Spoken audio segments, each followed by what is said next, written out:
how to get a 5 sensory ex back and why you shouldn't stalk them on social media. So many 6 sensories will want their exes back because they felt familiar with them, they accepted who they were, they treated them well, hopefully. Maybe they didn't treat them so well also. And the story is that this person was my twin flame. We use this language a lot on the internet sometimes, and it's not always the most productive language. And so as 6 sensories, we need to ask ourselves, why do we want our exes back? Were we married to them previously? Did it make sense for us to be together and to come together? Or did they leave for superficial reasons? Sometimes you fight so bad over ideological differences, you know why you broke up. You might miss them, but you know why you broke up. It's like maybe you don't have the same views on marriage or children, or maybe your family's religions are too different for you to be compatible with each other. In those cases, it's very clear why you broke up. But the more insidious cases about wanting an ex back is when it's more ambiguous why you broke up. You don't even really understand why the relationship ended. They just ended it and they just disappeared. Well, this is not a good thing because A, they could be hiding something bad. That could be one reason they ended it randomly. B, it could be something very superficial. It could be a really nasty reason that they broke up with you that they don't want to share with you, and that's why they kept you in the dark. They kept it ambiguous. And so you might think, well, there isn't a bad reason we broke up. As far as I know, we got along well, but if they're not very forthcoming in sharing why, it probably is actually a bad reason and they just didn't want the drama to clean up. So my first question is, why should you want an ex back? Usually they've committed a wrong deed 99% of the time. And that's the reason why you broke up. And if you are angry with them and you are the one who initiated the breakup, why also would you want them back? Because you were angry enough in that first place to break up with them and end the relationship, right? And so why would you take them back at this point? Situations where it does make sense to manifest an ex or take it back are very rare, but you will often find that exes do come back. Why is that? So there is like a top 10% of attractiveness in the human population. And for those people, if they're in that top 10%, they will not have any problems with dating. They will be able to potentially go from situationship to situationship for the rest of their lives if they want to. It would mean it would be their choice because there's always an unlimited supply of people who want to date them. The dating apps keep chugging them out. And the thing about that is you can't really take those people back because they will potentially keep finding other people to cheat on you with if they cheated. They can potentially keep looking and looking and looking forever. And so if they've ever broken up with you, you can't really trust them again, especially if they're very attractive people, I would say. Some exceptions to this, maybe they could be attractive and living in the country and nobody's close by. Maybe that's a bit different. And then they're more like an average attractive person at that point. But having said that, attractive people have unlimited supply of people to flirt with and potentially date. And when that's the case, there's not much you can do once you've broken up with them. If they reach out, it's really for an ego stroke. So more often though, the other 90% of humans don't have such an easy time with dating. And then when they reach out, basically they are kind of looking for an ego stroke. It's like, oh, the dating world was too hard. I want to get like an automatic ego stroke, an automatic compliment from my ex who was there for me and cared for me. Maybe that you were married and used to cook for them, or maybe you did other things for them that they found very validating and very flattering to their ego.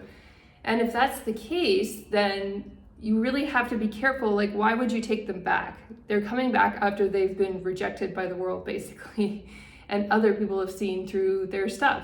And so it doesn't make sense for you to take them back. Is it possible that there is a situation where an ex could be taken back? I mean, maybe. It's possible. But here's the problem. When you're fantasizing about an ex, you are wasting your time. So if you're going on their social media and you're fantasizing about them, you're looking at their posts to see if they're going out with anyone else.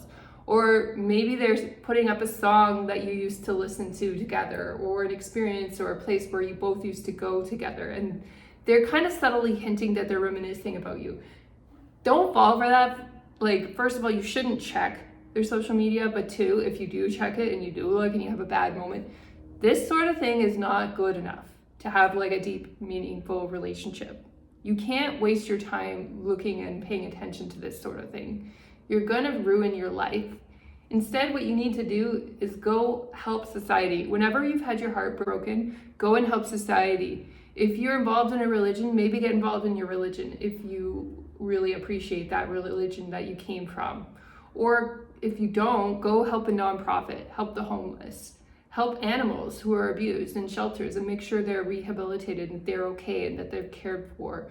Maybe you need to help an elderly neighbor clean out their driveway or get their groceries or something like that. Help somebody who is less fortunate than you are, and that will get your focus off the ex. And then when you're feeling better and you feel good about yourself, that can be the time you're ready to start dating again and meet new people. Prior to then, it's sometimes more important to do physical activity. That's another one that's very helpful and very healing. And you need to do those things until you start feeling emotionally strong. And your emotions follow your physical body. So the more active you are, and active can be getting involved in volunteering, it can be going and physically working out, but when you move your body, your emotions start to get back into flow again. Your emotions follow your body and you start feeling good again. And when you start feeling good again, that's when you're in a good vibration to start dating and meeting new people again. And that way you can go out into the world and do good things for other people and build up a good life with good relationships. However, if you're in the space of healing and you're tempted to look at somebody's social media, you're probably not quite ready yet to date. And so what I recommend you do instead is just, I know it's like an addiction, so just try anything else to not get into that addiction of looking at people's social media or stalking them or going to their home. If that's like a problem for you, develop some other healthy form of addiction. Go meditate every day, go work out every day, spend 2 or 3 hours a day at the gym if you can. Go watch a movie with a friend, spend time shopping with female friends or male friends, depending what your gender is, and go spend time with animals, build a meaningful connection with one and pet them and take good care of them. Do anything else. But don't smoke, drink, those sorts of things. Those are not productive. But go do anything else other than obsess about your ex. Do something that makes you feel loved and validated as a human being. And eventually, as you become more mature, even if an ex does break up with you, you might feel sad for a little while because you always feel a little bit sad. It's always hard to a certain extent, but you get stronger, and it doesn't impact you as much. It's not quite the dark night of the soul maybe the first breakup was. You might still feel something, but it gets easier, and then you spend that time in self-development and in growth, then you're actually going to build a really good life.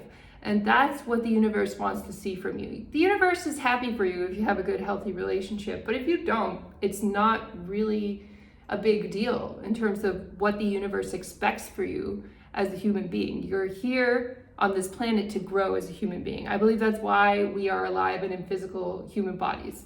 We're all in heaven, everything's good, so why would we leave and go to earth? Why would we choose to be alive? Why would our spirit choose these experiences?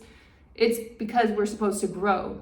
And in that growth, it's a unique kind of school that you can't get in heaven that you do have on earth. It's like choosing to go away to a fancy boarding school or a fancy university.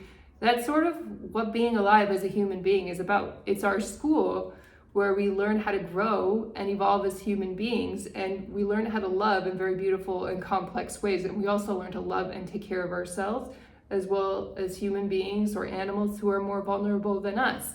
And if we learn those things, then we have achieved success on this planet.